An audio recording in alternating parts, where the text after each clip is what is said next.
Sa isang ospital na matagal nang nababalot ng misteryo, isang gabi ng taglamig, 3 babaeng nurse ang magbabantay.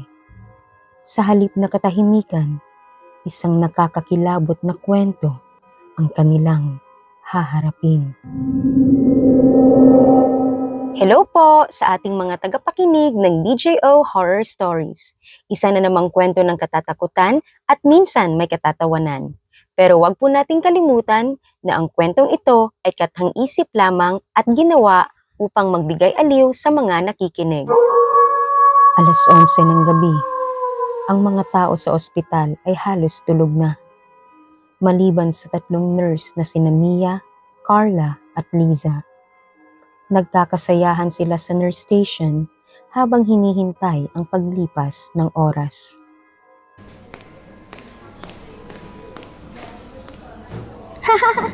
Carla, tingnan mo to.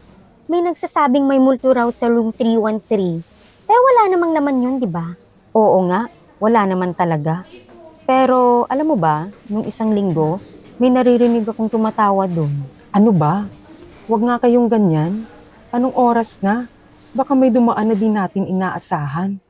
Sa kabila ng kanilang usapan, walang nakapansin sa aninong dahan-dahang dumaan sa pasilyo.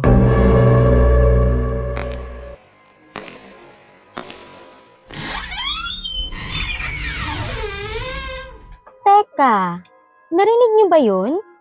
Parang may nagbukas ng pinto. Sa room 313, sinong nasa loob nun? Dahan-dahang lumapit ang 3 sa room 313. Habang papalapit sila, naririnig nila ang mahihinang bulong. Tulungan niyo ako. Tulungan niyo ako. Tulungan niyo ako. Diyos ko, anong gagawin natin? Buksan natin. Malay natin. Baka may nangangailangan ng tulong. Dahan-dahang pinihit ni Mia ang doorknob.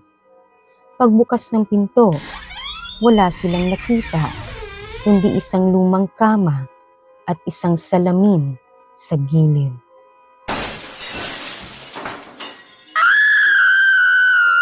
OMG! May gumagalaw sa kama!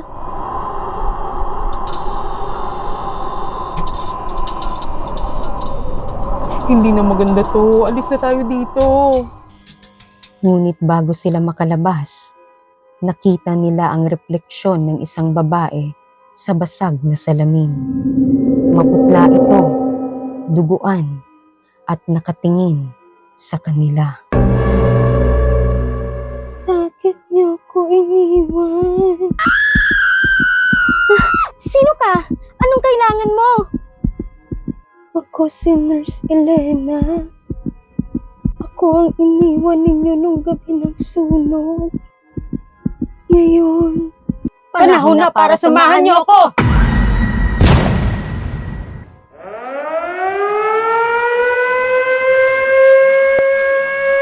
kinaumagahan, natagpuan ang room 313 na selyado ng muli. Ngunit ang 3 nurse, sina Mia, Carla at Liza, ay hindi na muling nakita. At dito nagtatapos ang gabi ng mga anino. Naway magsilbing paalala ito na ang mga pagkakamali ng nakaraan ay may kakayahang magbalik upang turuan tayo ng mahalagang aral sa buhay. At dyan nagtatapos ang isa na namang kwento sa DJO Horror Stories. Sana'y napaisip ka, kinilabutan, o kahit papaano naaliw. Huwag kalimutang i-follow si DJO para sa mas marami pang kwentong kababalaghan, katatawanan, kilig at aral. Hanggang sa muli, mga ka-DJO, tandaan, sa bawat kwento may nakatagong multo. Kita-kits sa susunod na episode.